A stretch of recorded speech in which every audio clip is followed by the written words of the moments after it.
Sebenarnya banyak kisah pilu yang masih belum kita ketahui dari sisi keluarga pahlawan revolusi. Di hari pemakaman pahlawan revolusi tanggal 5 Oktober 1965, jenazah diberangkatkan dari Markas Besar Angkatan Darat. Ucapan perpisahan disampaikan oleh Jenderal Nasution yang berdiri dengan dipapah menyampaikan pidato di sela-sela tangisnya yang tak tertahankan. Di dalam ruangan tempat para jenazah dibaringkan terdengar isak tangis dari anak dan istri para jenderal yang hari itu jenazah mereka segera dimakamkan. Pada saat itu terlihat situasi yang sangat memilukan dan sangat tragis adalah istri Letjen TNI Siswondo Parman, Kepala Intel Angkatan Darat. Jenderal Parman faktanya adalah suami kedua Ibu Parman.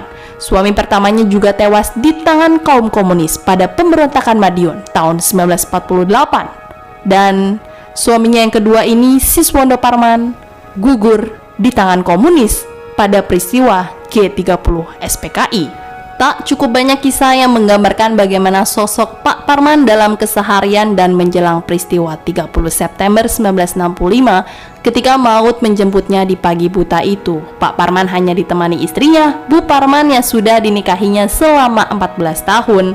Meski demikian, kepergian Pak Parman sudah diawali sejumlah isyarat yang cukup menakjubkan sebagaimana dituturkan oleh istrinya. Isyarat pertama yakni kira-kira setengah tahun sebelum peristiwa 30 September 1965, Pak Parman berjalan-jalan dengan ibu ke Taman Makam Pahlawan Kalibata. Ketika sampai di depan Taman Pahlawan, mendadak ia menghentikan mobilnya dan keluar sambil menunjuk ke arah Taman Pahlawan.